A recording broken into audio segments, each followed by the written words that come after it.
Señoras, señores, muy buenas tardes. Bienvenidos a la conferencia que en instantes nada más va a ofrecer el ministro de Economía de la Nación, el doctor Axel Kicillof.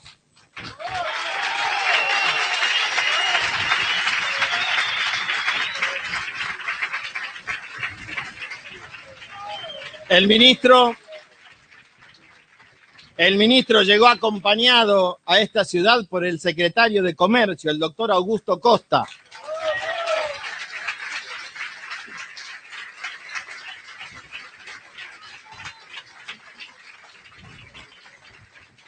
Señor ministro, señor secretario, bienvenidos también a esta casa de estudios.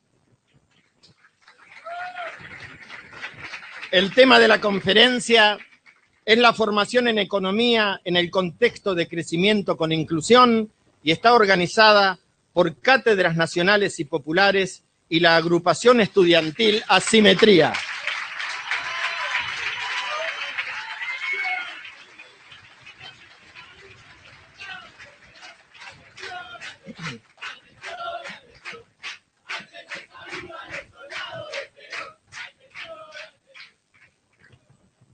Bueno, antes que nada queremos agradecer a todos los presentes y un agradecimiento particular al vicepresidente de la Universidad Nacional de La Plata, el doctor Fernando Tauber, también al decano de la Facultad de Ciencias Económicas de la Universidad Nacional de La Plata, el licenciado Martín López Armengol,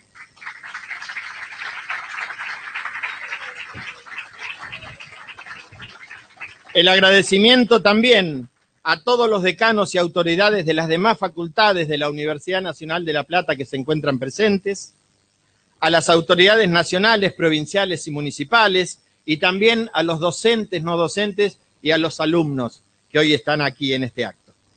En particular, los organizadores, es decir, Cátedras Nacionales y Populares y Asimetría, quieren agradecer la colaboración de la Facultad de Ciencias Económicas para la organización de esta actividad académica. Seguidamente, y ya presentados todos, les quiero presentar a Lucía Ramos Costa, que va a hablar en representación de la agrupación estudiantil Asimetría.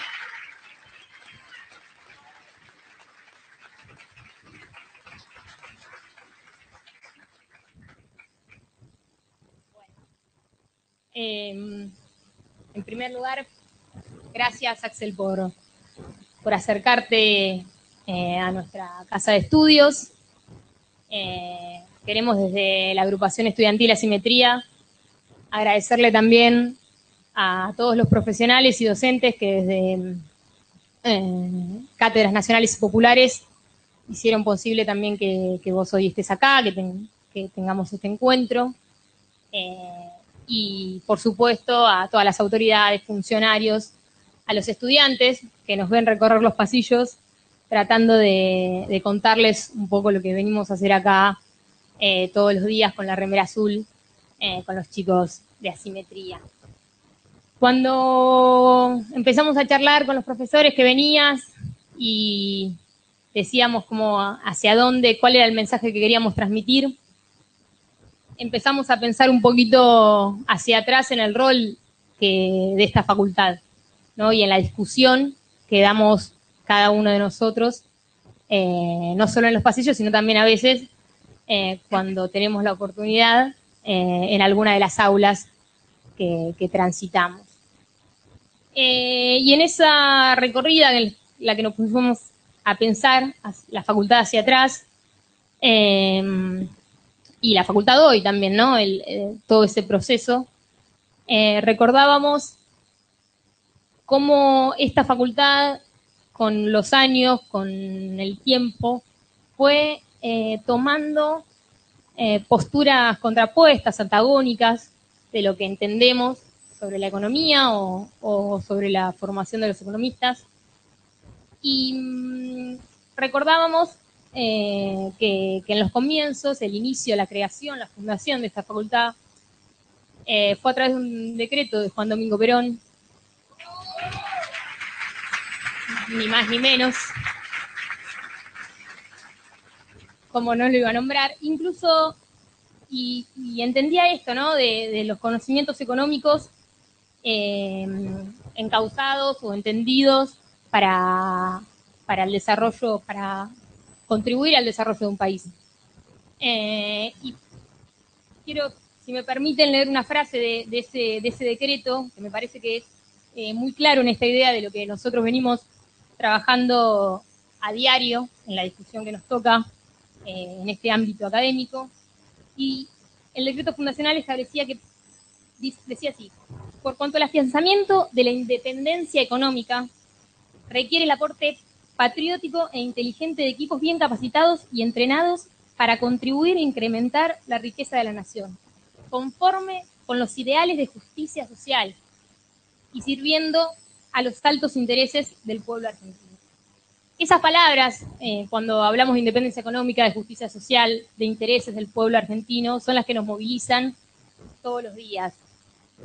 Nosotros, como agrupación estudiantil, entendemos que, por el contrario, lamentablemente,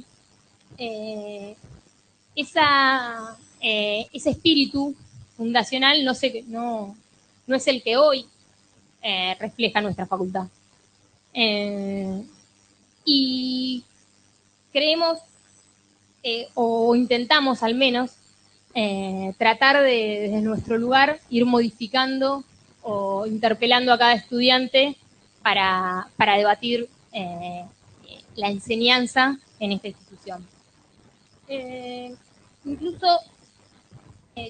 charlábamos con los chicos cuando nos pusimos a pensar todo esto, y que no es casual que la carrera que hoy se llama licenciatura en economía, anteriormente se llamaba licenciatura en economía política, y ese nombre fue simplificado durante la última dictadura militar que sufrió la Argentina, que a nosotros nos costó, además, la vida de muchísimos compañeros.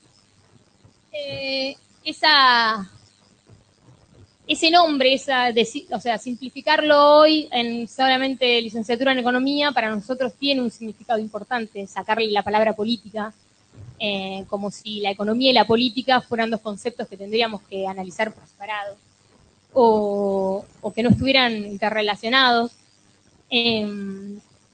Y en realidad entendemos que la política, justamente la política, es la que representa los intereses reales del pueblo argentino.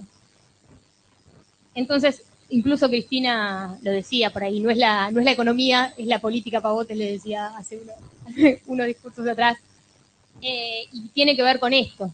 Y en este sentido venimos nosotros intentando, al menos de la forma en la que nos podemos organizar, dar esa lucha y llegar a los estudiantes con esta discusión. En el marco de esta conferencia nosotros venimos, hay un clima en la facultad que tiene que ver con la discusión, seguimos discutiendo los planes de estudio de la licenciatura en economía, que se conservan hace 20 años, y que aún no se adaptan a las realidades de situaciones y digo, no me voy a detener en mencionar todos los logros que muchos conocemos del kirchnerismo en materia de política económica y en materia de política económica con inclusión, que es lo que venimos a charlar. Entonces, en ese sentido, pensar que por ahí nosotros lo que apostamos es tratar de dar la discusión del plan de estudio de los contenidos, de que estamos trabajando en conjunto, allá veo a los compañeros de la FULP, de la vicepresidencia, que coordinamos actividades para avanzar sobre la democratización de la enseñanza y de la educación. Y en esta discusión apostamos a ir más allá del acceso, a ir más allá de la permanencia, a ir más allá de la graduación y a debatir también cuáles son los contenidos. Nosotros nos ha pasado, y muchos de mis compañeros les debe pasar, algunos otros estudiantes también, estar en las aulas y que algún profesor te diga que la educación superior privada, provista por los privados, es más eficiente que la educación pública. De eso algunos profesores todavía nos quieren seguir convenciendo, o nos quieren convencer, que es otra cosa. Y también son los mismos que algunos se pasean por los canales de televisión a hablar, a defender a los fondos buitres, o hablar de IPF o de las ganancias de Aerolíneas Argentinas.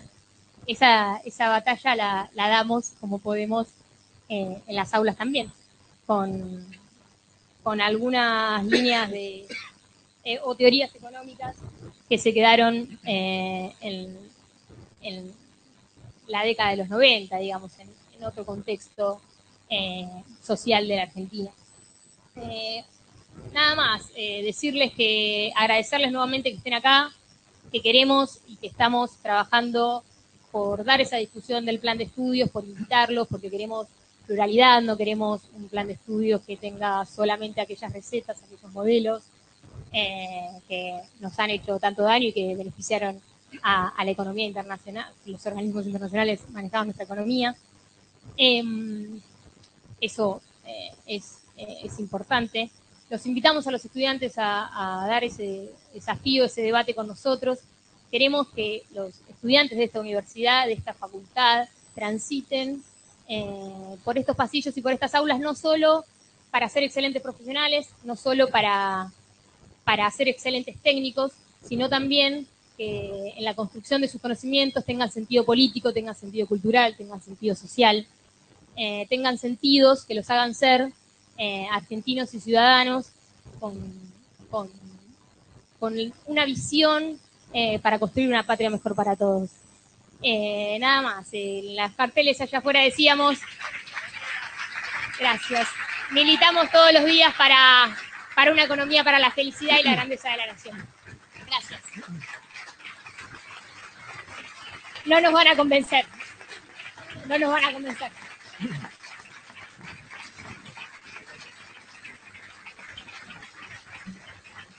Muchas gracias, Lucía. Seguidamente y en representación de Cátedras Nacionales y Populares va a hacer uso de la palabra el licenciado Gerardo Fabián de Santos.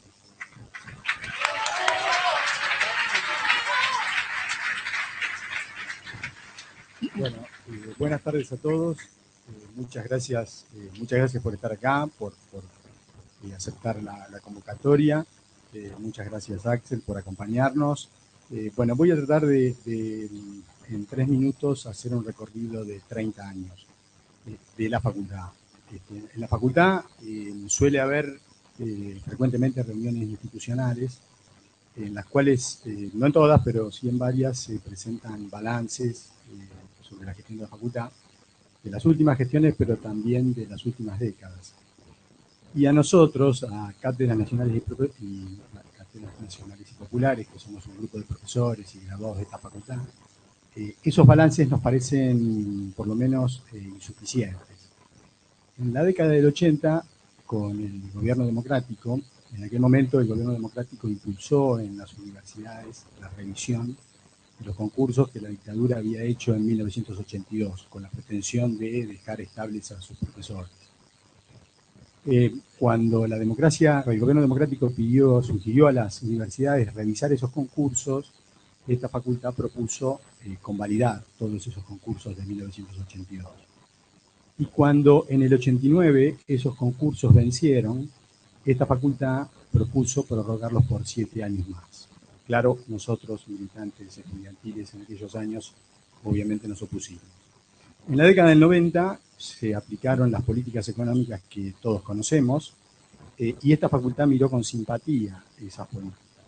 Esas políticas llevaron a la Argentina en el 2002 a la peor crisis económica y social de su historia, y esas políticas también llevaron al mundo a la crisis por la que estamos atravesando.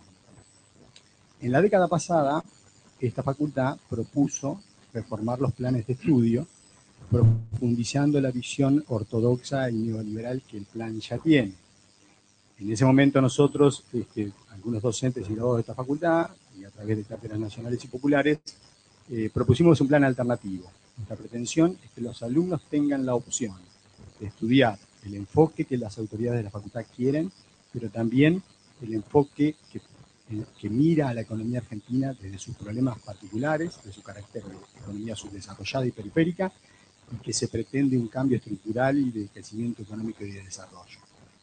Si bien nuestra propuesta no fue receptada, logramos un triunfo, que la reforma del plan de las autoridades se suspende y se postergue y aparentemente, bueno, es inminente una nueva discusión del plan. Y más recientemente, la facultad ha organizado una serie de charlas con varios exministros de Economía, charlas que son presentadas como de carácter académico. Sin embargo, todos los economistas exministros de Economía de la Nación que opinaron fueron duramente críticos con estos años de crecimiento económico con inclusión social.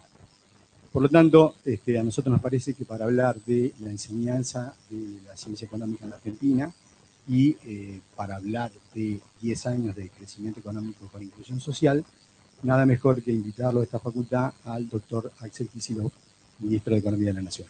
Gracias, Axel.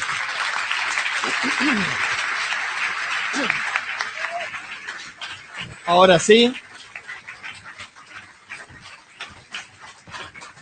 Ahora sí, para hablar de la formación en economía en el contexto de crecimiento con inclusión, escuchamos la palabra del doctor Axel Kicillof, licenciado y doctor en economía de la Universidad de Buenos Aires, docente de la Facultad de Ciencias Económicas de la UBA en Macroeconomía 2 e Historia del Pensamiento Económico, docente de diversos cursos de grado y posgrado, investigador del CONICET, director del SENDA y del Instituto de Investigaciones Económicas de la Universidad de Buenos Aires. Entre 2011 y 2013 se desempeñó como secretario de Política Económica y Planificación del Desarrollo. Desde noviembre de 2013, ministro de Economía y Finanzas Públicas de la Nación. Es autor de numerosos libros y artículos de investigación y divulgación. Entre sus publicaciones más destacadas se encuentran De Smith a Keynes, 7 lecciones de historia del pensamiento económico, y Fundamentos de la teoría general, las consecuencias económicas de Lord Keynes. Señor ministro, tiene la palabra. Muchísimas gracias. Muchísimas gracias, en primer lugar, al decano de la facultad, al vicepresidente, ¿no? Se llama, de la Universidad Nacional de La Plata, a las demás autoridades, por supuesto a quienes organizaron este encuentro y me invitaron, docentes de la Cátedra Nacional y Popular, estudiantes de la agrupación Asimetría, compañeros, amigos, también de la vida. Yo recordaba recién, la verdad es que ya en este ratito, mientras estaban hablando quienes me precedieron, se me ocurrieron más cosas para decir, primero que las que tenía pensadas. La verdad que voy a hablar de otra cosa, pero que me inspiró esto, las intervenciones de quienes me precedieron, porque, no, primero, distinto a lo que tenía pensado, y segundo, más largo que el tiempo que tengo para hacerlo. Así que vamos a ver si puedo por lo menos referirme a algunos puntos centrales.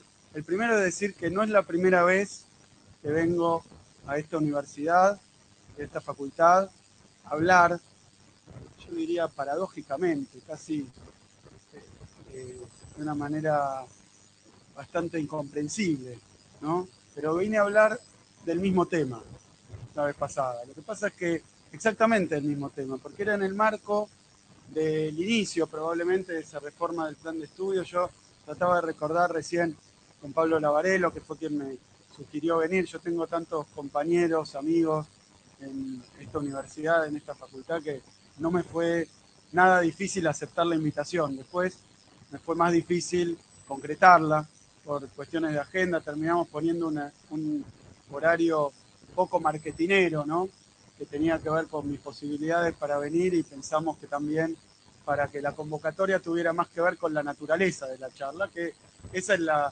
primera aclaración. No voy a hacer una charla de coyuntura económica, de la cuestión política actual, no voy a hablar del 2015, de las elecciones, de las candidaturas. Vengo a hablar del tema de la charla, y como decía recién,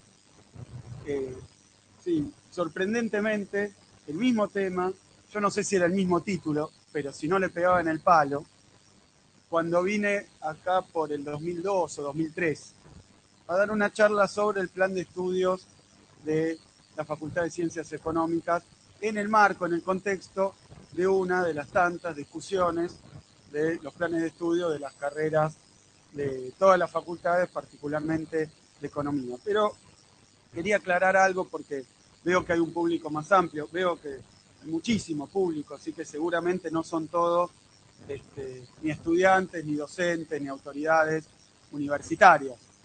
Yo voy a intentar hacer una charla, si bien no estrictamente técnica, sobre cuestiones de teoría económica y su relación con los planes de estudio, pero sí sobre el tema, o sea, los planes de estudio de las universidades y de la Facultad de Ciencias Económicas. Creo que hay también a Pepe, a Jorge, muchísimos amigos, pero voy a hablar hoy de este tema, de los planes de estudio de la Facultad de Ciencias Económicas. Si bien en ese momento, y recordaba, y era lo primero que quería señalar, vine en ese momento, en 2003, porque yo ya en 2003, a pesar de que me achacan juventud, inexperiencia, ahí en 2003 yo ya era veterano de algunas luchas. Era veterano de una lucha que se había dado en la Facultad de Ciencias Económicas de mi universidad, en mi facultad, la Facultad de Ciencias Económicas de la UBA. Porque la Facultad de Ciencias Económicas de la UBA fue señera. Yo en ese momento, mira, me acordaba nostálgicamente incluso, del lenguaje que usábamos. Nosotros decíamos que era un globo de ensayo, la Facultad de Ciencias Económicas de la UBA. ¿De qué? Y quiero recordar esto porque engarza un poco con lo que el compañero docente recordaba de la historia de la enseñanza, de la universidad, de esta facultad y de tantas otras a lo largo y ancho del país, y me permito decir, a lo largo y ancho de nuestra Latinoamérica. Acá Argentina tuvo lo que muchos llaman la larga noche neoliberal. Vamos a tratar de fecharla, simplemente, para ponerle fecha. Las fechas, sabemos acá en la universidad, son convenciones, ¿no? Son convenciones. Uno nunca sabe en economía, la periodización, las fechas, son un problema, porque uno nunca sabe qué año empezó la revolución industrial, tiene que enseñarlo y ponerle un año. Entonces suele tomar, de la misma manera que hoy nadie sabe cuándo se inició la crisis del 30, que aparentemente se inició en el 29, ¿no? Entonces todos los nombres y todas las fechas son complejos, pero yo quiero periodizar esa larga noche neoliberal, sobre todo porque también en la Argentina reconoció etapas. El primer punto, obviamente, claro está, el punto que dio inicio al neoliberalismo en la Argentina, aunque de una manera camuflada, porque no era ese el principal problema aparentemente, pero dio inicio al neoliberalismo, a las políticas neoliberales, a la orientación neoliberal del país. Indudablemente, ahí no hay mucha discusión, fue el golpe de Estado, para tomar una fecha, del año 76.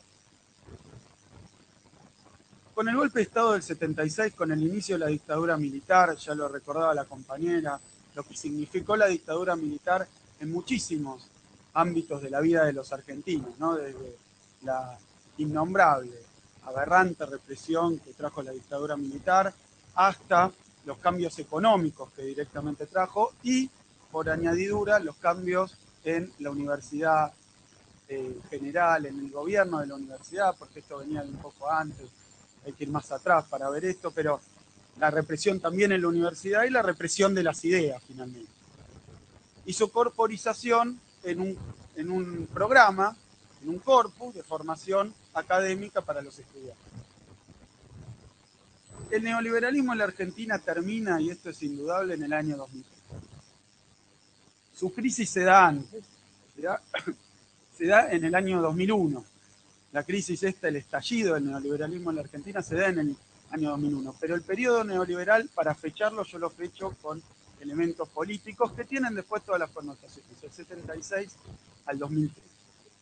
Durante esa época, que no fue solo un fenómeno argentino, aunque lo fue con su naturaleza propia y con una inusitada, tal vez extrema brutalidad, como fue en Argentina la imposición del neoliberalismo, que también proviene de épocas anteriores, porque el neoliberalismo, para imponerse en la Argentina, no le alcanzó simplemente con reemplazar el gobierno, con presión de la embajada norteamericana, con un fenómeno general internacional, sino que hubo un golpe de Estado que se intentó erradicar las organizaciones políticas y sociales que habían surgido en la Argentina al calor de la fase anterior, que para los economistas es la fase de la industrialización del país, que se inicia con el peronismo, que reconoce también diferentes procesos, pero que termina con una clase obrera tremendamente organizada, con prácticamente todos los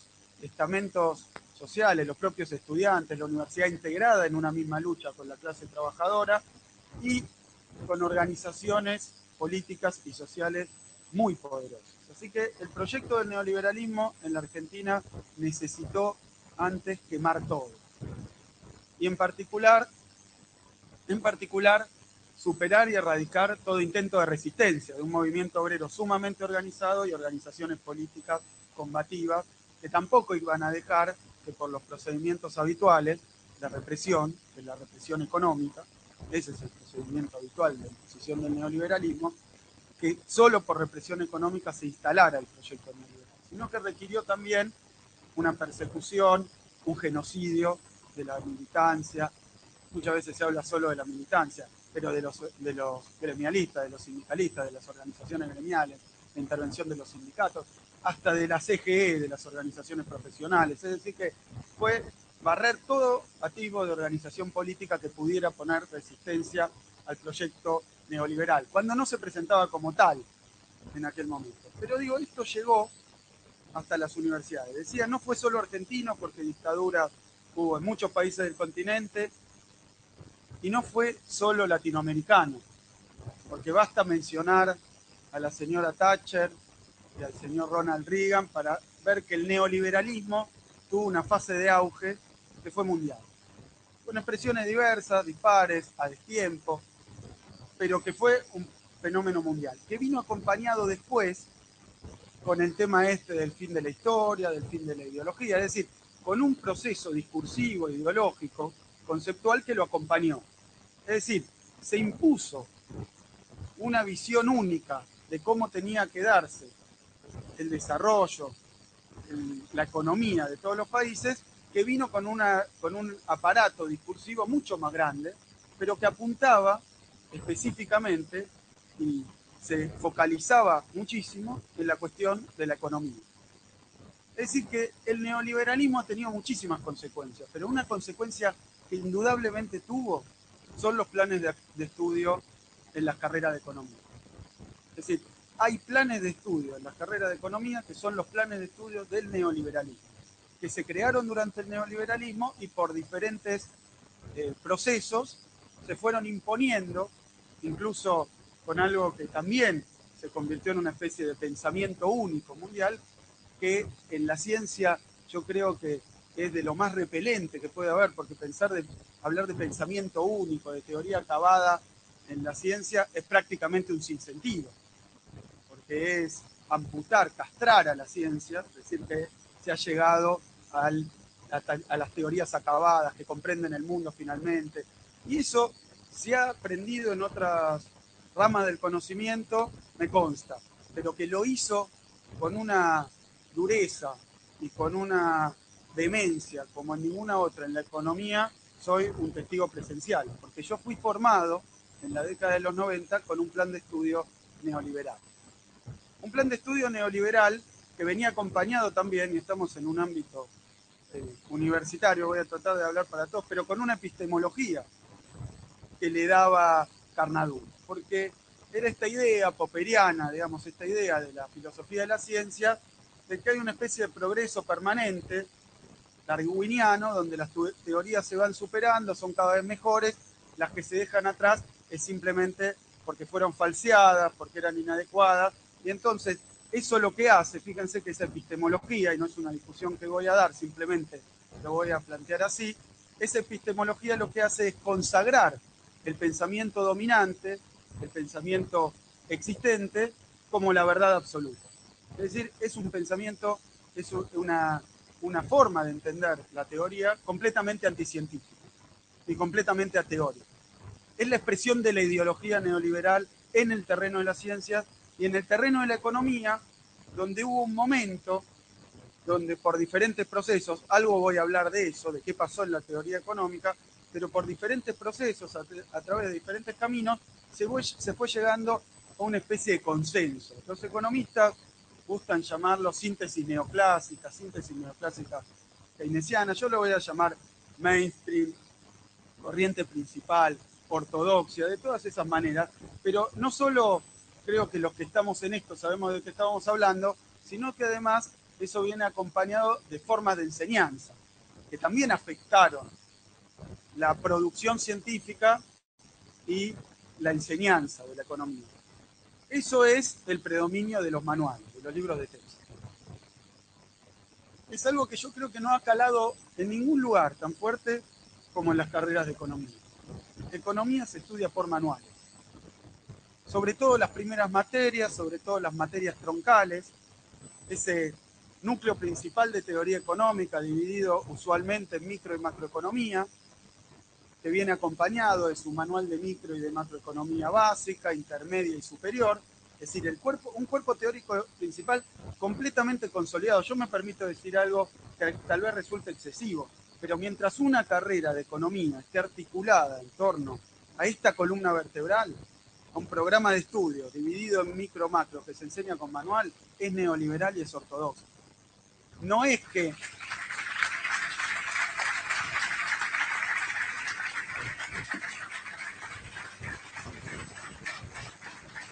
Porque después podemos discutir cada bolilla, podemos discutir si se da o no se da historia del pensamiento económico, historia económica. Hemos dado esas discusiones y ahora vuelvo a cuando decía que yo era veterano de algunas luchas, pero se pueden dar esas discusiones, pero yo creo que hay un indicador muy claro. Si la carrera se articula en base a estas dos ramas y se enseña de esa manera, ya está. No hay que ver el ADN, no hay que agarrar el microscopio, es una carrera de cuño neoliberal, es una enseñanza neoliberal. Todo lo demás es lo de menos, son las bolitas que se le ponen al árbol de Navidad para alumbrar.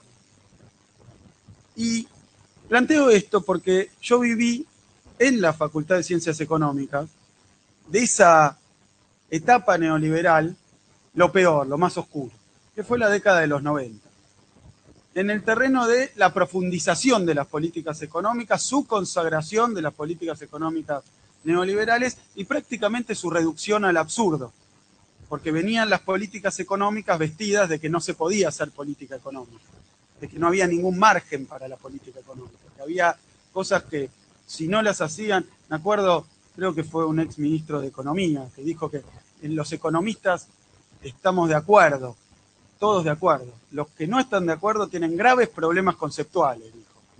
Es decir que ese gran consenso entre los economistas ortodoxos, que se convirtió en planes de estudio, yo lo viví en la década de los 90, que fue su consagración, porque además ustedes recordarán que hasta cuando vino el programa de convertibilidad, cuando inició, alguno que vivió esta época se acordará, tuvo un éxito, porque se había planteado un solo objetivo, era, y no quería hablar de la campaña electoral actual, pero el único objetivo que tenía entonces la política económica, que permitía cualquier tipo de tropelía contra la industria, contra el trabajo, contra la producción, contra las provincias, contra la Argentina federal, el problema era entonces la inflación.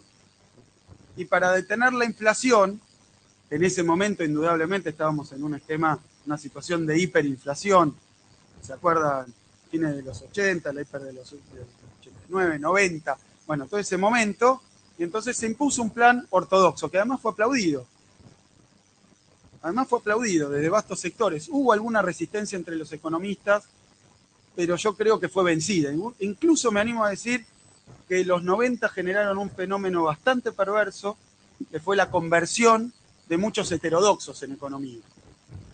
Muchos de los que habían hecho los planes del alfonsinismo, de los que lo habían soportado y de los que los habían defendido, y después eso que terminó de esa forma extraordinariamente compleja, como terminó económicamente el alfonsinismo, abandonaron, bajaron las banderas y cambiaron de postura. Y eso pasó incluso con muchos de mis profesores de la facultad, que eran efectivamente puestos por el primer alfonsinismo en los cargos importantes en mi facultad, pero que hicieron esa conversión. Pasaron al ortodoxo. En base a una experiencia personal, que había sido el intento de aplicar otros planes de forma muy rápidamente, muy vertiginosamente, no exitosa para sus propios parámetros y con muchas dificultades. Entonces abandonaron eso porque además venían también muchos de ellos del gobierno. Pero a mí me tocó en los años 90 presenciar algo que la verdad es que fue una de las conquistas más grandes del neoliberalismo en la Argentina. Que fue esto que decía de avanzar sobre los planes de estudio, que se encontraba siempre con un obstáculo y con una dificultad. Ese obstáculo, esa dificultad, era la enorme tradición, la enorme importancia, la enorme envergadura de la universidad pública y gratuita de la República Argentina. Esta tradición es tan fuerte, tan fundacional de la Argentina, fue una traba para la penetración del neoliberalismo, porque ni bien se normalizó la universidad y empezó a haber elecciones y algún tipo de autonomía, para cambiar los planes de estudio no se podía hacer por decreto, sino que había que convencer a los profesores, a los estudiantes en el marco de la democracia universitaria de que esto se hiciera. Y yo lo que presencié en tiempo real, pues yo me recibí en el año 95 de licenciado en Economía, y lo que presencié fueron los avances del neoliberalismo sobre la universidad pública y gratuita. Ustedes recordarán, porque vino la Ley Federal de Educación, después vino la Ley de Educación Superior en el año 95, del menemismo, fue en el 95, ¿no? Y poco después, bueno, muchos de ustedes no lo recordarán, pero lo que sí pasó es que hubo una reforma a través de la Ley de Educación Superior que pretendía ser una reforma general de la universidad. Y esa reforma general de la universidad se iba a consolidar, se iba a perpetrar a través, por eso esto de globo de ensayo, de la reforma del plan de estudio de la Facultad de Ciencias Económicas de la UBA. Créalo o no, a mí me tocó en ese momento estar ahí parado, porque era clarísimo. Aprobaron la Ley de Educación Superior y al mismo tiempo lanzaron la reforma de los planes de estudio de la Facultad de Ciencias Económicas de la UBA. ¿Qué era esa reforma de los planes de estudio? Lo voy a decir muy brevemente. Era un acortamiento de las carreras. Un acortamiento de las carreras. La intención, me acuerdo como si fuera hoy esa discusión. La idea era, como en aquel momento, la fachada que le ponían a el desastre que estaban haciendo, y todavía hoy, ¿no? Esto de están afuera del mundo. Bueno, en ese momento era hay que modernizar el Estado, era desarticular, destruir el Estado de bienestar en la Argentina, destruir la educación. Bueno, eso era modernizarlo. El eufemismo era, la vamos a modernizar. Y para modernizar la universidad, lo que querían hacer era adecuar la Universidad Argentina al esquema de la Universidad norteamericana, estadounidense. Tenía un elemento ideológico, esta cuestión y discursivo de la modernización, tenía otro elemento económico, que era el problema presupuestario. Era muy cara la universidad gratuita. Entonces había que, como habían intentado algunas veces arancelarla, sin éxito, entonces decidieron modernizarla. Y eso era adecuarla al sistema norteamericano. Que en términos fácticos lo que era convertir nuestras licenciaturas. Argentina tiene una tradición universitaria más parecida al modelo francés, de largas licenciaturas, que, tal como es el modelo francés, no tienen después lo que se llaman los posgrados, estrictamente como hoy los conocemos, sino que uno cursa la licenciatura, se convierte en licenciado, con eso está listo para ejercer, para enseñar, para todo, no necesita nada más, ha estudiado 6 años su carrera, y después de eso, en todo caso, en la culminación, y algunos de los más grandes se acordarán, porque a mí también me tocó esa etapa de cambio, cuando uno culminaba su carrera, es decir, cuando yo era un profesional consagrado, un docente consagrado, hacía el doctorado. A este otro estilo, el estilo de la licenciatura. Pero el doctorado, ¿qué era? Era algo gratis y básicamente el doctorado, lo voy a decir sintéticamente, era escribir un libro. El doctorado era escribir un libro. Uno se licenciaba, ya sabía todo lo que necesitaba saber porque se lo habían enseñado en la facultad y después, al cabo de un tiempo de su trayectoria, escribía un libro. Iba, se lo llevaba a un jurado y si estaba en condiciones, entonces obtenía gratuitamente un doctorado. Así era, por ejemplo, el doctorado en mi facultad. se recibía en ese momento de doctor porque era la consagración y la culminación de su carrera académica o su carrera profesional. Era un reconocimiento. Todavía algo así pasa con los llamados doctorados honoris causa. Es eso, que reconoce una producción, pero también una trayectoria. Y no es todo, no es formación, el doctorado no era parte de la formación. Lo que trataron de imponer en la Argentina, y en ese momento, le voy a decir, no existía. Y no estamos tan lejos. Eso no existía. Fue el modelo norteamericano. ¿Con qué idea? Con ahorrar plata, bajar el presupuesto y modernizar la universidad. Básicamente, quitarle potencia a la universidad, quitarle pensamiento crítico a la universidad. Entonces lo que plantearon fue acortar los programas de las licenciaturas. Hacer licenciaturas en ese momento de 4 años. Sacarle 2 años de estudio. De todas las carreras de la Facultad de Ciencias Económicas. ¿Y por qué digo que era un globo de ensayo? Porque Facultad de Ciencias Económicas de la UBA tenía en ese entonces 60.000 estudiantes. Era 1/3 de la Universidad de Buenos Aires. Tenía 180.000 la universidad, las carreras más grandes eran la contador y abogacía, y con modernizar, o sea, achicar los planes de estudio de la Facultad de Ciencias Económicas, uno ya tenía el 30% de la universidad más grande de la Argentina adecuada a sus ideas. ¿Y por qué digo que esto venía así? Porque cuando se aprueba y se discute la Ley de Educación Superior, explícitamente se dice que consecutivamente iba a venir una modernización de las universidades. ¿Qué quería decir esto? No el arancelamiento directo, porque no penetraba, no la privatización y la venta de la universidad, sino el achicamiento de las licenciaturas y la devaluación de las licenciaturas. Este era un plan que estaba pergeñado y que era parte del proceso de entrada del neoliberalismo a las universidades. De hecho, la reforma del plan de estudio, que se empieza a discutir en el 94 en económicas, 95 con más intensidad, y ahí esa reforma venía lista para aprobar. Me acuerdo incluso un detalle, pero me ha venido a la cabeza. Se reunió el consejo directivo en un hotel, porque no se podía reunir en la universidad, en una sesión secreta y clandestina, para aprobar con una mayoría automática el nuevo plan de estudios, que era el acortamiento de todas las carreras. Fíjense, yo además me acuerdo cuál era el marketing de esto. Me acuerdo que estaban militantes en ese entonces de Franja Morada, que apoyaban fuertemente esta modificación de los planes de estudio.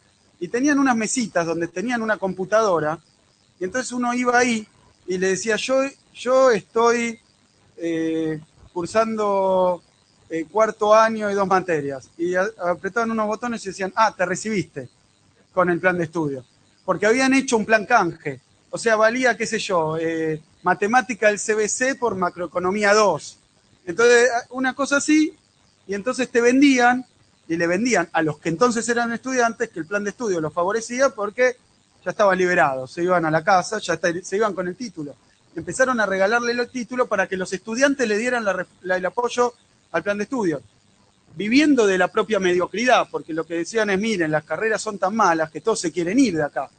Entonces, cuanto antes los liberemos, mejor. Yo me acuerdo porque esto fue una campaña donde estaba a la mesa, uno iba y te decía, te falta una materia, y uno pensaba que le faltaban 2 años. Entonces, con esto querían comprar a los estudiantes. Me lo acuerdo también porque fue realmente una época, obvio, la prehistoria, ¿no?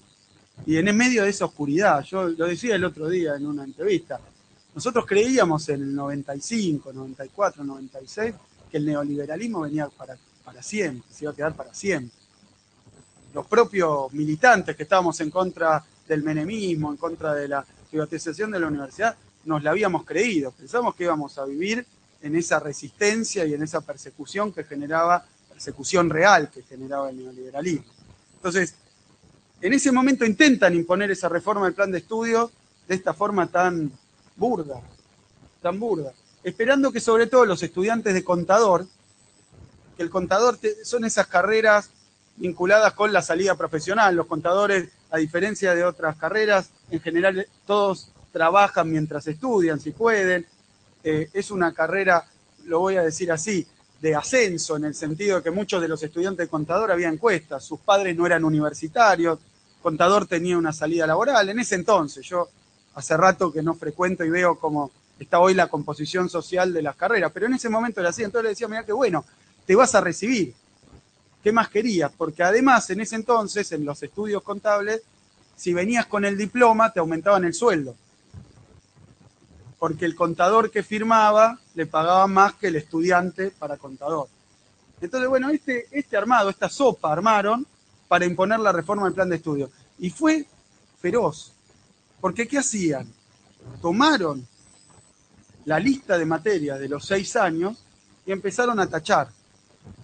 Esta no es importante, esta no es importante. Y así se iban cayendo geografía económica, se iba cayendo historia del pensamiento económico, se iba cayendo las materias más teóricas, todas las materias optativas, se iba cayendo historia económica, no historia del pensamiento económico. O sea, no solo íbamos a estudiar una teoría sin historia de la teoría, sino una carrera sin historia de la economía.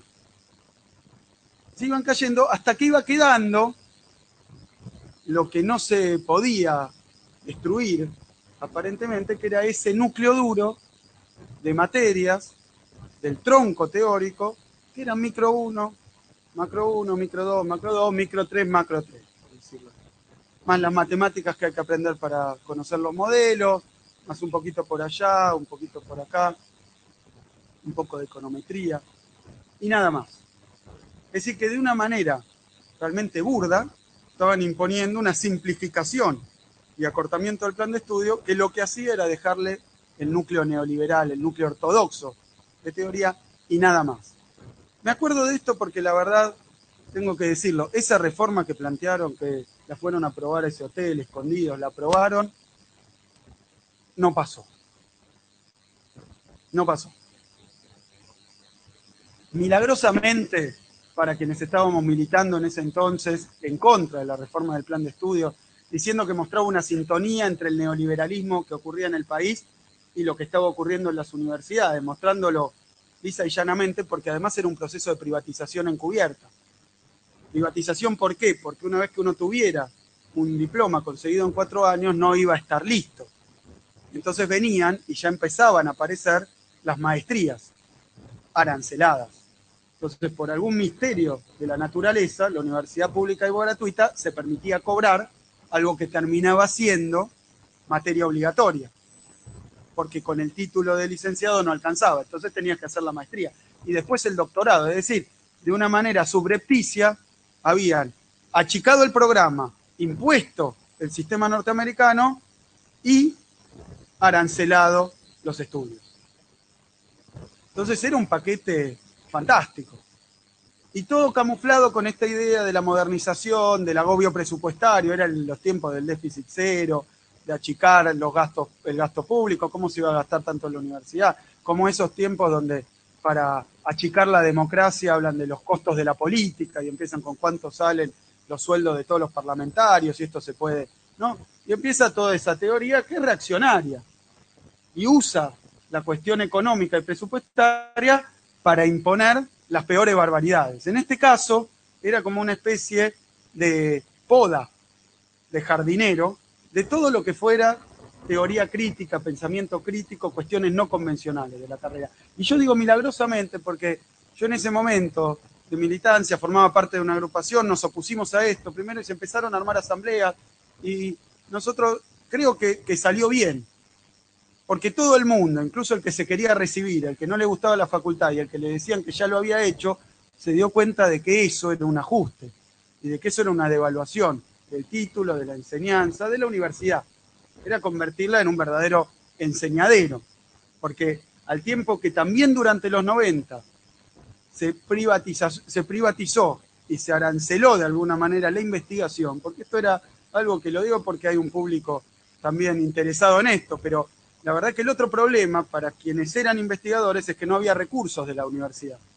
Entonces, cada investigador se tenía que convertir en una pyme, que tenía que salir a buscar los recursos afuera. En general, para ir a buscarlos había que ir a los organismos internacionales que te financiaban. En el caso de economía, obviamente, por ejemplo, yo me acuerdo una vez que alguien quería hacer un estudio sobre la industria automotriz y apareció financiamiento de la industria automotriz. Entonces, de esa manera, la autonomía universitaria se convertía en una ficción. De la misma forma que el carácter público gratuito se convertía en una ficción. De la misma forma que esa libertad de investigación también se hacía una ficción si uno no tenía para la fotocopia y había que ir a pedirle a un financiador, que el financiador te miraba el plan de investigación. Entonces, los proyectos de investigación que hacía la universidad, lo digo más crudamente, la universidad pagaba los sueldos para que otros se quedaran con el resultado de esos sueldos, por el precio de las fotocopias. Entonces, se armó una ficción de universidad pública y gratuita. Y eso fue los 90.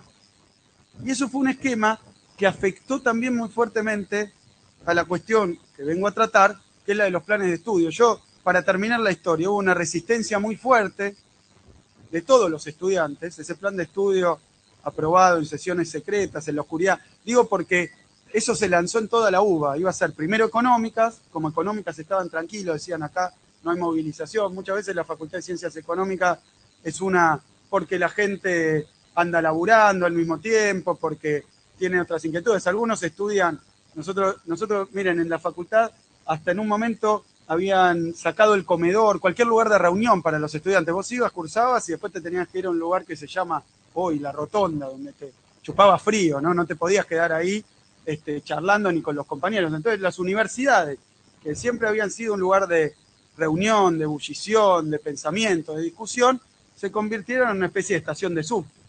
Entre la casa y el trabajo, Facultad de Medicina se llamaba, bajabas, estudiabas, te subías de nuevo al subte. Y esa era la idea que habían traído. Y sobre eso, no quiero dejar de decirlo porque ha habido eventos recientes, habían montado una maquinaria de usar la universidad para negocios turbios, para financiamiento personal, partidario, es decir, había negociado de todo tipo. Mientras tanto, esto tenía la fachada de una universidad pública. Eso es lo que en ese momento fuimos a denunciar. ¿Pero por qué lo fuimos a denunciar? Porque en la década de los 90 nosotros decíamos que en la facultad lo que se hacía era pregonar ideología. Exactamente al revés de lo que decían. Ellos decían, no, miren, acá hay un pensamiento científico que ha evolucionado, esto empezó con Smith, siguió con Ricardo, con Marx, pero esas son ideas viejas, que ya no hay que estudiar, que no merecen ser leídas, porque como la evolución de las especies, como la supervivencia del más apto, se han ido mejorando, hibridando con otras ideas, y así como Marx, Keynes, Smith, Ricardo, estaban sintetizados en un recuadrito de algún libro de texto, de la misma manera, sus libros importantes para el pensamiento económico se habían convertido en pequeños papers de 15 páginas, que era lo que enseñaba la teoría en su estado actual. Entonces estaba la cuestión de la novedad, la cuestión de la modernidad, algo era bueno si era reciente. Tu bibliografía, yo me acuerdo que alguna vez presenté, porque yo después gané 6 concursos en la facultad, para 6 materias, pero eso es otra historia. Y cuando presentaba los programas me decían, no, esto es muy viejo, ¿cómo no hay papers del 2015? ¿No? Esto es un desastre, no está desactualizado, está desactualizada la bibliografía. O sea que el último paper de 2015 vale más que La riqueza de las naciones de Adam Smith porque es nuevo. Y si es nuevo es mejor, porque habrá pasado el tamiz del falsacionismo, ¿no? De la comprobación. A ver, y todas las demás teorías no sirven más y no existen más porque fueron obviamente descartadas por la buena forma de hacer ciencia.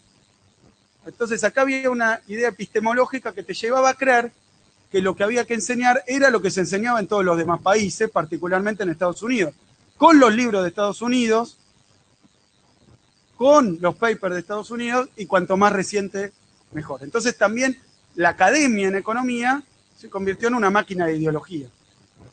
Y nosotros en ese momento reivindicábamos algo muy sencillo, que lo vi por acá mencionado, el pluralismo. Decíamos, en aquel entonces no se puede enseñar una sola teoría económica. No se puede enseñar una sola teoría económica. Es represivo enseñar una sola teoría económica. hay que dejar que los estudiantes que han venido aquí a formarse, no han venido a ponerse un cassette, puedan pensar, comparar, elegir. Es más democrático, es mejor, fomenta el estudio y después, con todos los elementos, cada uno decidirá qué camino toma.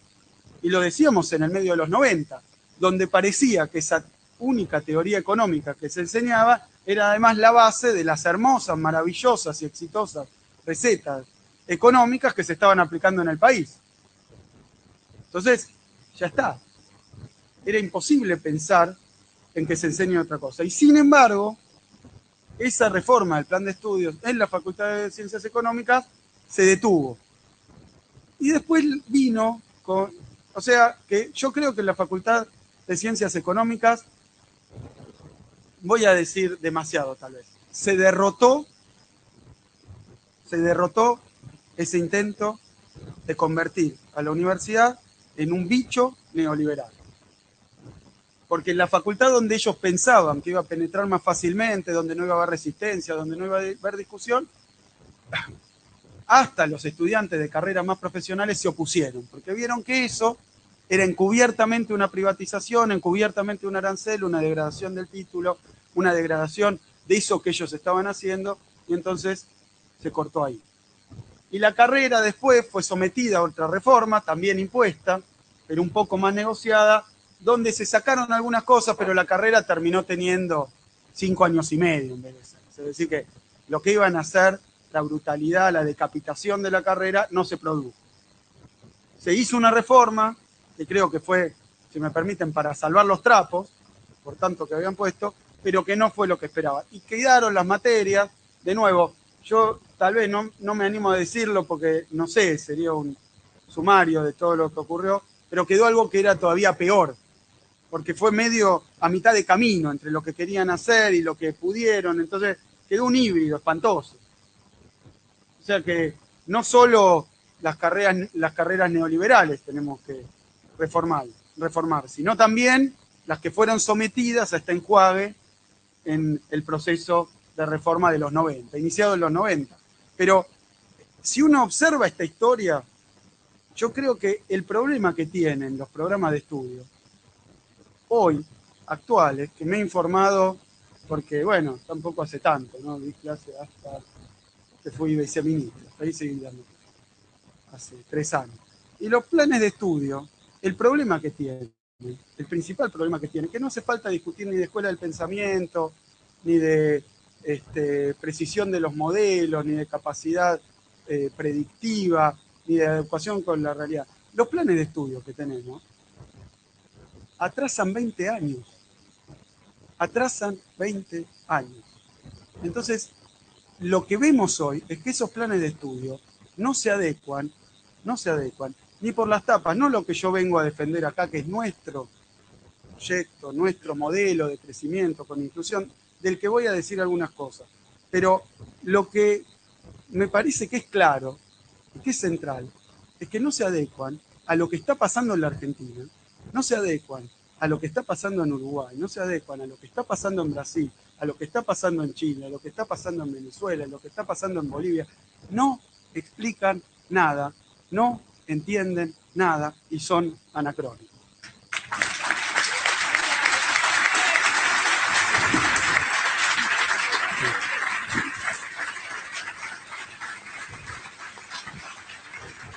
Y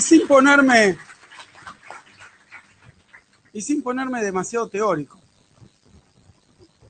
quiero decir lo siguiente. Yo cuando veo, porque hemos visto, miren, es una historia repetida, es una especie de pesadilla ya a esta altura, de esas que te pasan siempre. Vieron, hay películas que le pasan a un tipo siempre y siempre la misma película, la misma toma. Me acuerdo La Naranja Mecánica, ¿no? Con los ojos así abiertos a la fuerza, pasándole y pasándole propaganda y propaganda. Vieron que hay un enorme misterio en la Argentina, un enorme misterio que tiene que ver con esta película repetida y de terror, que es que hace 12 años todos los economistas neoliberales de la Argentina, todos los economistas formados con esta matriz de pensamiento, se equivocan y le pifian en sus pronósticos. No pegan una.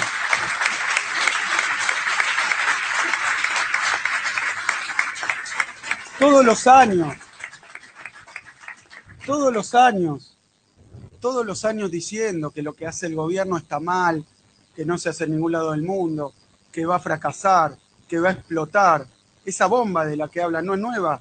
Todos los años vienen diciendo que hemos puesto una bomba, que va a explotar el año que viene, que esto no aguanta más, que está todo mal, que no va a servir. Y hace 12 años que se equivocan. Pero yo creo que más allá de la mala intención, más allá de los intereses que los mueven y los empujan, más allá del partidismo, más allá de todo lo que uno puede ver, yo creo que hay una cuestión central, que es la pobreza intelectual de las teorías que tienen.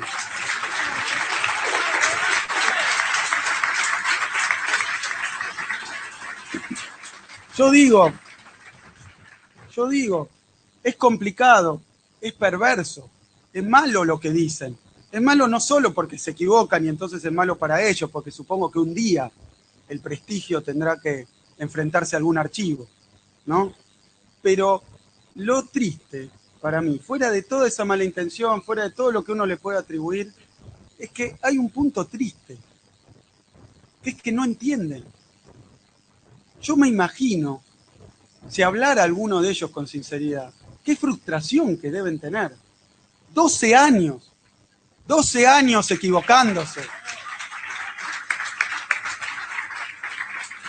No entienden lo que pasa en Argentina, no entienden lo que pasa en Latinoamérica. Los sorprende a ellos todos los años el crecimiento, porque siempre piensan que es la mitad o menos. Los sorprende el nivel de precios, porque siempre es distinto y menos de lo que ellos dicen. Los sorprende el desempleo, porque siempre es menos de lo que ellos esperan. Los sorprende la enésima crisis que no llega.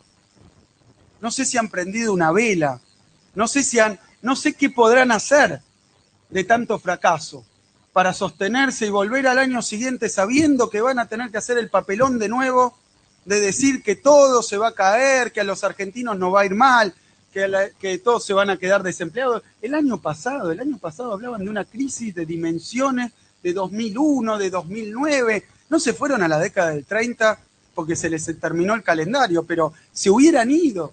Tuvieron a esto de decir que esta era la peor crisis, la del año pasado, de la humanidad. A esto. Y no pasó eso. Y yo creo, corriéndome de la tribuna política, que un problema por el cual se equivocan los que están bien intencionados, es porque no entienden, porque tienen una teoría económica que no explica lo que pasa en la Argentina. Y tienen una teoría económica que no explica lo que pasa hoy en el mundo. Fíjense, esto es llamativo, y voy a remontarme un poco más en la historia del pensamiento económico, pero todas las revoluciones teóricas, incluso la neoclásica, incluso la llamada revolución marginalista, surgen en el contexto de una crisis económica. Todas. Allá por 1870, pero después el keynesianismo en la década del 30. O sea, la crisis en general alumbra una nueva teoría económica. Nace en el crepúsculo la teoría económica también. Porque ahí, ¿y por qué nace? Si ustedes leen el prólogo de la teoría general, lo dice casi con desesperación. Lo que nos han enseñado y lo que enseñamos no explica lo que pasa. No explica lo que pasa. Y fíjense, porque los invito a que recorran los planes de estudio, por lo menos los míos, capaz que ahora aparecen una bolillita por ahí suelta. Pero en los planes de estudio ortodoxos, en los planes de estudio liberales, no se enseña teoría de la crisis. Porque los modelos de previsión perfecta, los modelos marginalistas normales, digamos, los que se enseñan en todos lados, no contemplan la posibilidad de crisis. Tal vez un shock externo, pero que el propio sistema económico produzca una crisis es algo que no se enseña. Y si ustedes leen, los invito a no irse a la década del 30, los invito a irse acá atrás, acá nomás, hasta la esquina, en 2008. Vean lo que publicaban los diarios Financial Times. Lo hacía la revista Times también. Creo que hubo una revista Times, fue con la cara de Marx, y diciendo el fin del capitalismo. No entienden porque no explican y porque su teoría, por ideológica, no apunta a comprender las crisis económicas. Es decir, que uno se recibe, me pasó a mí, aprendiendo en la facultad una teoría económica que no puede explicar las crisis. ¿Por qué? Porque el neoliberalismo lo que predica ideológicamente es que de aplicarse todas las recetas neoliberales nunca jamás podrá ocurrir una crisis. Y menos todavía porque el propio sistema, el propio proceso económico, la propia dinámica de la acumulación engendre y genere crisis recurrentes. Entonces esto está fuera de los planes de estudio por neoliberales. Como está fuera de los planes de estudio la historia de la teoría económica, porque es una especie de striptease que se le tendría que hacer al estudiante de las falencias de la propia teoría que se enseña, si se enseña la historia de la teoría. Porque cuando uno ve la teoría económica, lo que ve es que periódicamente, y hasta el propio popperianismo dice, que para avanzar hay que discutir.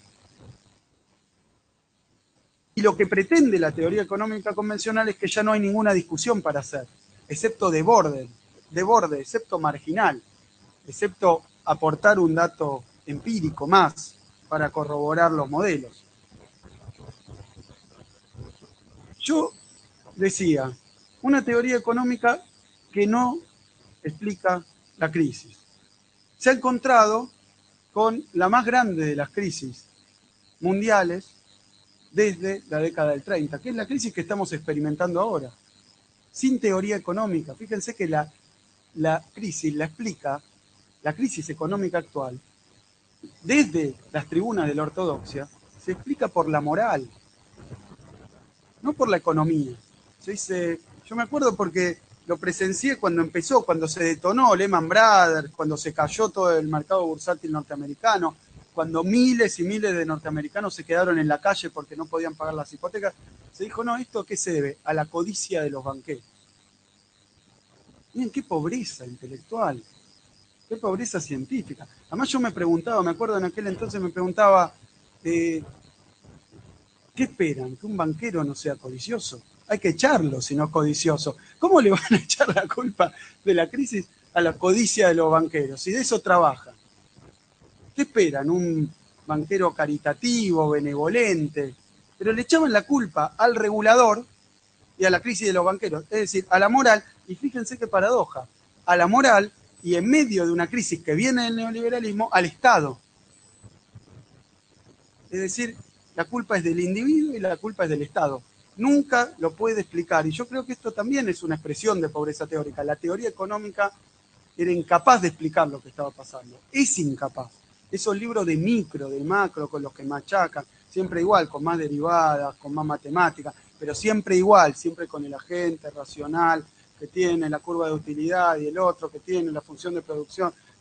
Bueno, esa teoría económica no puede explicar una crisis. Y además es clara, flagrantemente falsa. Lo es empíricamente, lo es desde el punto de vista de la consistencia, lo es desde el punto de vista de la predicción, lo es por todos lados.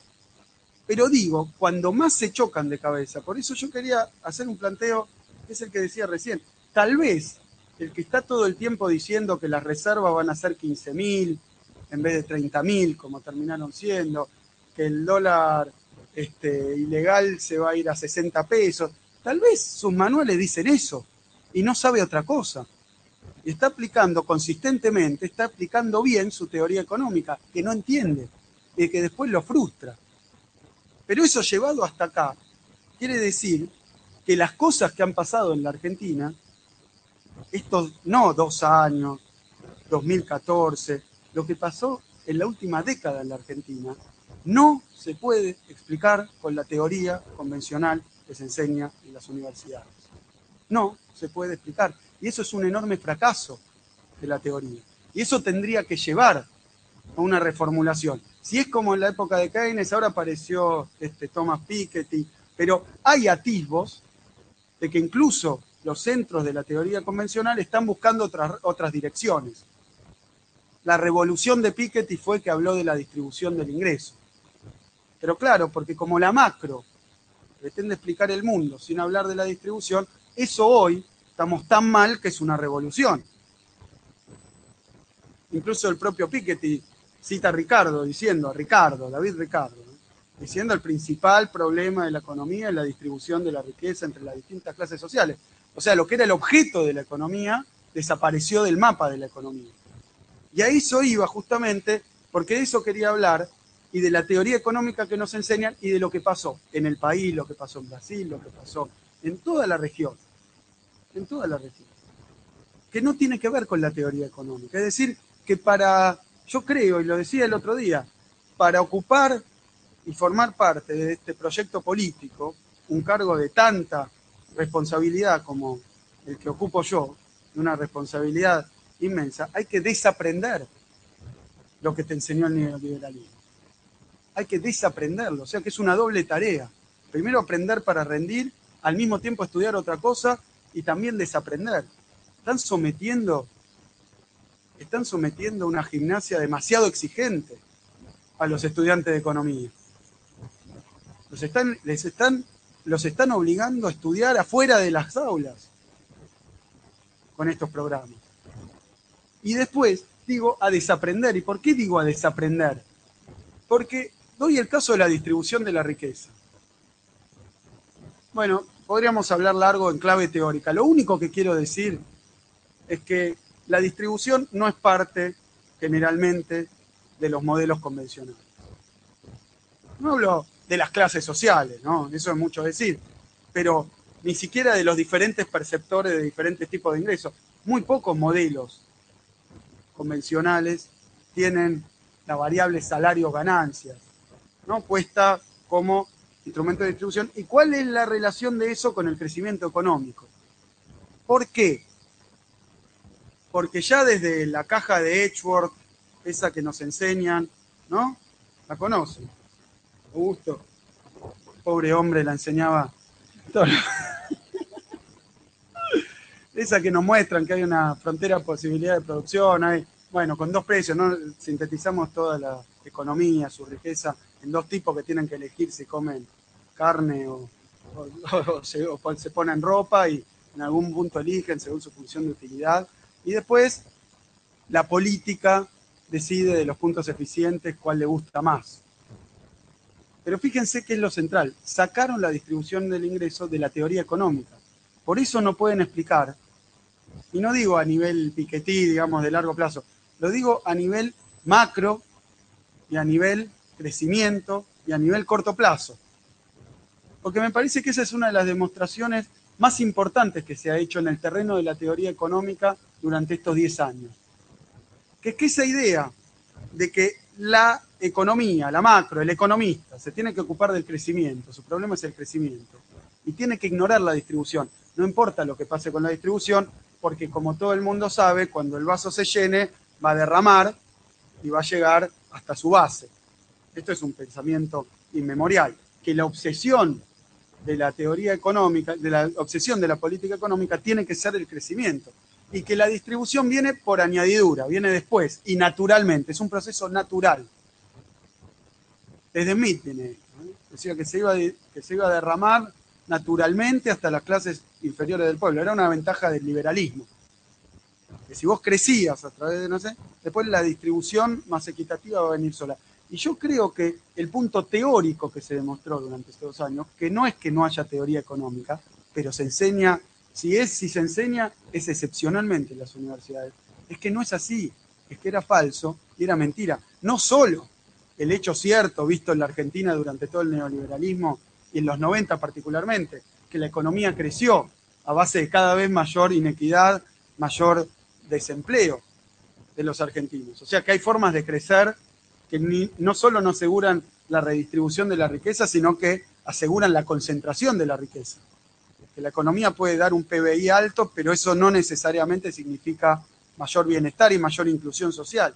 Lo que nosotros mostramos en estos años en la práctica, pero es una cuestión teórica, y se sabe, se conoce y se discute, no en la teoría convencional, es que la distribución del ingreso en economías como la Argentina, es la palanca más fuerte de política económica para asegurar el crecimiento.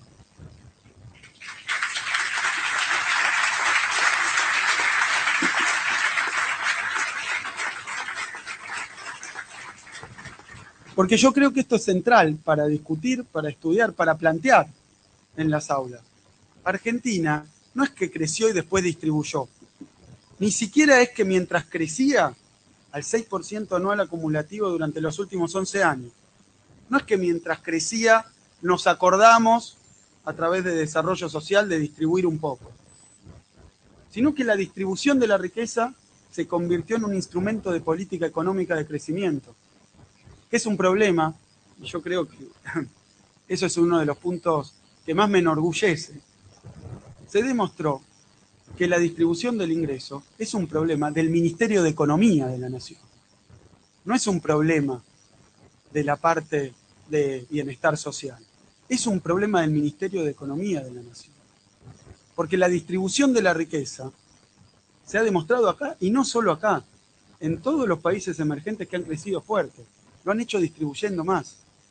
Porque al distribuir más, se metieron con el centro, con el núcleo de la teoría ortodoxa, que es el ofertismo, que es esa idea que Keynes siempre planteaba como la ley de 6, ¿no? Que la oferta crea la propia demanda, es decir, que hay que concentrarse en la oferta, en producir más, más allá de las cuestiones de la demanda. Dicho de otra manera, para los modelos que siempre hay pleno empleo o una tendencia natural al pleno empleo. Pero, ¿qué es lo que enseña Keynes? Pero que enseña nuestra política económica actual, que no es así. Y lo ha dicho la presidenta el otro día con más claridad que el 90% de la teoría económica que yo he leído en la universidad. Lo ha dicho con más claridad. Es que nosotros lo que hacemos a través de la redistribución de la riqueza es también generar demanda. Y que lo que impulsa la economía no es la capacidad productiva en abstracto, es la demanda. Nadie va a invertir, y lo digo en términos llanos, si no sabe, si no conoce, si no espera que el producto de su inversión se traduzca en una venta. O sea, si no hay demanda, no hay oferta. Lo que tira de la economía es la demanda. ¿Y cómo se puede llevar eso a la práctica? Con una política económica fundada en la redistribución de la riqueza. Nosotros al redistribuir, al incluir, porque lo he escuchado incluso candidatos, ¿no? En algún momento. Ahora no, porque están en campaña y han hecho encuestas y se dan cuenta que decir que van a sacar la asignación universal por hijo, que van a desjubilar a los 3 millones de jubilados que jubiló este gobierno sin aporte, que van a bajar las jubilaciones, que van a bajar el salario mínimo, que van a terminar con la paritaria, se han dado cuenta que eso no junta votos. Entonces ya no lo dicen, pero lo piensan y lo quieren hacer. Y lo aplaudieron cuando se hizo.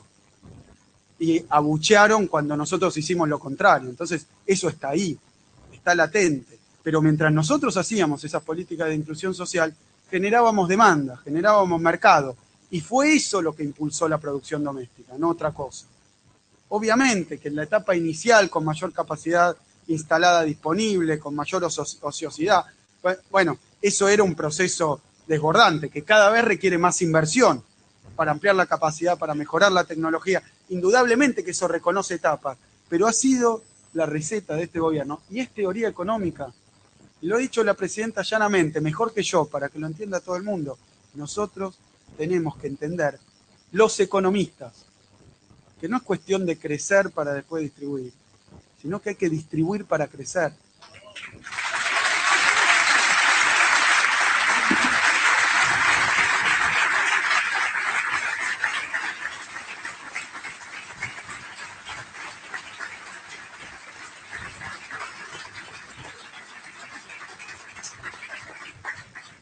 Y si la facultad no enseña eso, si la facultad no comprende eso, tampoco va a poder explicar los resultados de eso.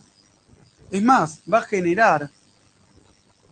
generar un pensamiento, un sentido común del economista, contrario a eso, que le va a parecer de mala práctica económica y después lo va a llamar con los nombres más peyorativos que se le ocurran, clientelismo, populismo, lo que se les ocurra. Pueden decir cualquier barbaridad con tal de no reconocer que esto no es una cuestión que no pueda explicarse teóricamente, sino que es buena teoría económica. Casi me animo a decir, es prácticamente la discusión que da Keynes contra la ortodoxia en la crisis del 30. Y en la base de eso que se llamó New Deal, esa idea de que lo que hay que hacer es generar demanda y que si el sector privado tiene expectativas desfavorables, entonces no va a invertir. Y que la inversión tiene un efecto multiplicador. Y que si los privados no invierten, ¿quién va a invertir? Y el único que puede invertir, el que representa las necesidades sociales en su conjunto, el representante del pueblo, el representante de todos, el Estado. Y esa receta, que va a contramano de todo lo que decían los libros de texto de entonces, que es lo que repiten de ahora, porque si algo tiene la ortodoxia es que realmente no ha inventado nada. Sigue diciendo las mismas barbaridades que decían en 1870, sin cambios. No ha habido un solo cambio. Es simplemente engorde matemático para que sean los modelos más complicados, más difíciles de entender, si es posible, pero conceptualmente, la raíz conceptual es la misma de aquella revolución marginalista. Es la misma, no ha avanzado. Y pretende decirnos que es la culminación de un proceso teórico, de discusión, de mejoramiento. No es nada. A nivel conceptual es eso mismo. Y Keynes simplemente vino en la crisis del 30 a decir, muchachos, y miren, prácticamente en mi último viaje a Washington, en esas reuniones con los ministros, que son privadas ahí, porque hablamos cosas importantísimas que no se pueden decir, pero se oía esta misma voz, no funciona. Las recetas que tenemos no funcionan, porque hemos llenado de liquidez a los bancos, hemos salvado todo el sistema financiero, de la misma manera que el monetarismo, ¿no? Estados Unidos triplicó la base monetaria y está con deflación, por ejemplo. Cuando la teoría cuantitativa del dinero, yo digo P por Q, y digo, ¿qué pasó, muchachos? Inglaterra la multiplicó por 5. Q por 5. ¿Qué pasó? Perdón, M. Ya estoy lejos, ¿no? Quintuplicó la cantidad de dinero y no reaccionaron los precios. Y todavía están mirándose entre ellos. ¿Qué está pasando? Estamos emitiendo. No pueden emitir más, ya no tienen dónde meterla. Se la han regalado a los bancos, se la han regalado a todo el mundo y no tienen dónde meterla. Y miren qué paradoja, qué mal que anda la teoría convencional. Que han emitido a lo loco y están con deflación. Que han llenado de liquidez a los bancos, ofertismo, mucho ahorro y no llega la inversión. Y están entre ellos, ¿no? Golpeándose la cabeza contra la pared diciendo, ¿pero cómo? Ahora hay mucha plata en los bancos y nadie la pide prestada. Y para colmo de males, esta crisis empieza con un descontrol financiero y esa plata que no se la piden prestada los empresarios para hacer inversión productiva o en infraestructura, va a la timba, al famoso sistema bancario en las sombras, paraísos fiscales, nuevos derivados de segunda generación. O sea que están engendrando el mismo infierno que tuvieron al principio de la crisis, con las políticas que estaban destinadas a paliar la crisis. Y siguen los países, algunos de los países señeros de Europa en términos de crecimiento de las últimas décadas, con desempleo del 27% y no reacciona. Y después el problema de las deudas externas, que cuando se inicia esta crisis es porque hay un gran peso de las deudas externas de los países. Estamos 7 años después y el peso de la deuda externa es mayor, todavía mayor, es decir, que salió al revés. Metieron liquidez y no hay inversión. Y entonces, ¿qué es lo que están viendo ahora? Porque además han enseñado en esta facultad. Yo me acuerdo cuando empecé, ¿no? Creo que en el CBC, me hablaron y me lo dijeron en inglés ya. Crowding out. ¿Se acuerdan? Crowding out. Crowding out quería decir el Estado es leproso. Es decir, si el Estado decide hacer un puerto, entonces un privado va a dejar de fabricar un calzoncillo. La economía privada va a retroceder siempre que avance la inversión pública. Y esto es lo que machacan y siguen machacando, están con eso, siguen con eso. Y ha fracasado. Y no puede explicar tampoco. Y fíjense que viejas falacias vinimos a dar vuelta. Esta idea de que era o industrializar la Argentina, ¿recuerdan? Hasta en la historia del pensamiento económica convencional, la historia económica convencional, dice hubo una etapa agroexportadora, una etapa industrial, una etapa liberal de ajuste, pero son dos modelos distintos, el industrial y el agroexportador. ¿Se acuerdan? Bueno, estamos terminando estos 12 años de gobierno. Yo miraba el otro día, tenemos la cosecha más grande, no de los últimos 3 años, porque tenemos la cosecha más grande de la historia argentina. Es decir, que tampoco era mentira también lo que nos enseñan en la facultad, que hay que decidir si hacemos una política basada en las ventajas absolutas, comparativas, competitiva dinámica. Básicamente, si nos convertimos en un país únicamente productor de materias primas o si podemos tener otro proyecto para este país. Eso también, comercio internacional, los manuales de comercio internacional.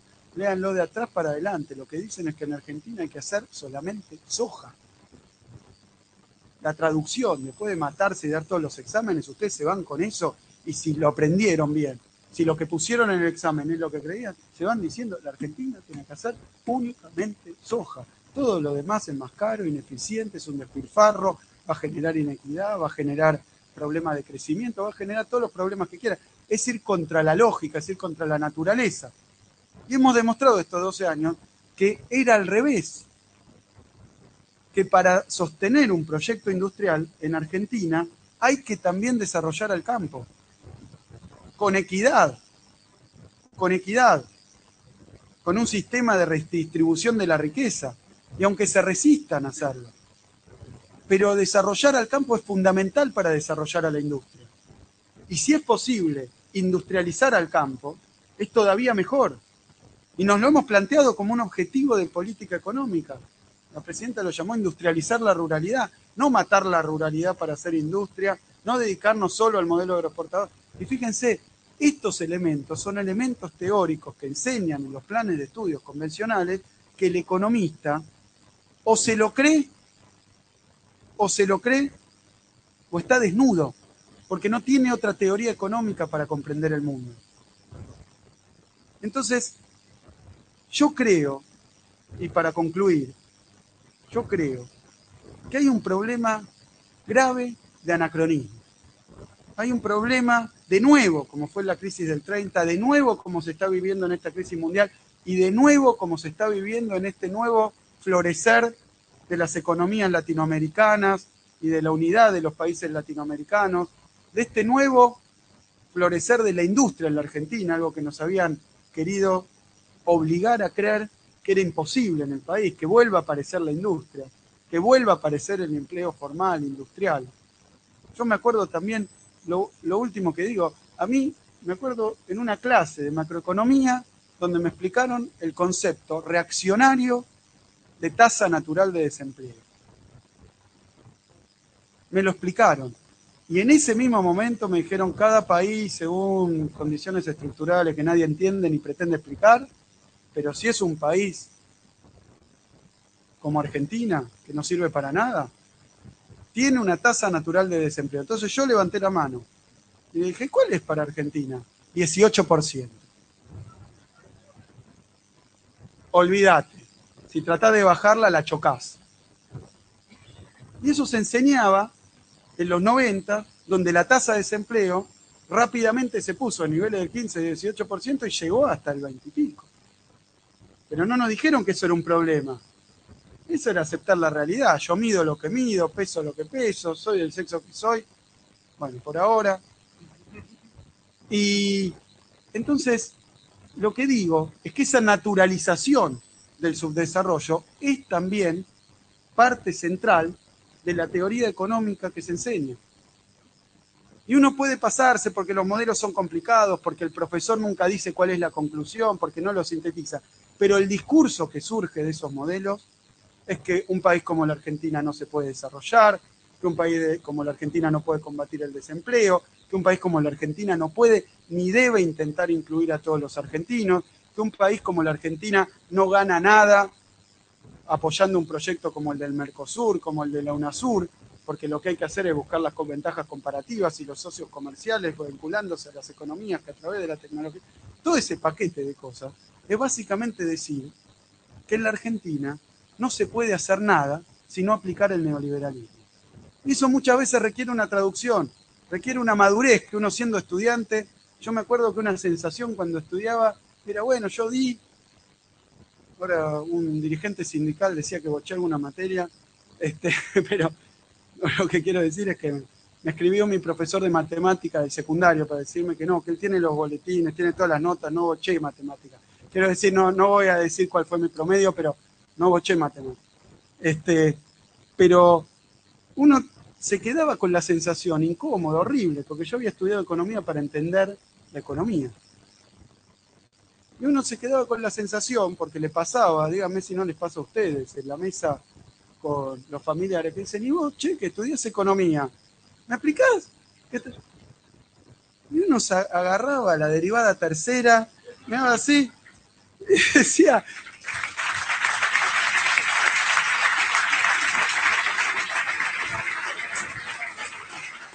Y decía, por favor, mamá, explícame vos, porque yo entendía más antes, ahora sí que no entiendo nada. Y eso no es una sensación compulsiva, ni es un resultado, un fenómeno asociado y colateral a todo proceso de aprendizaje, no es así. Es una teoría económica abstracta, una teoría económica vieja, una teoría económica que no habla de la realidad, no hay teoría económica más vieja que la ortodoxa, es la escuela económica y de pensamiento económica más vieja que hay como escuela. Entonces, esa teoría económica no explica lo que está pasando. Y lo más triste, porque ahora voy de ahí a la universidad pública, gratuita y cogobernada. ¿Para qué tenemos una universidad pública, gratuita y cogobernada? No como dice la derecha, para que los hijos de los ricos estudien gratis y subvencionados. No es para eso. La tenemos porque se pensó como una cuna, como un invernadero de pensamiento crítico. Y se pensó a la enseñanza y a la educación universitaria como lo que debe ser y como lo que no podemos dejar que deje de ser, como debe volver a ser. La educación en la universidad pública, en la Facultad de Ciencias Económicas, en todas las facultades, tiene que ser un instrumento de transformación social.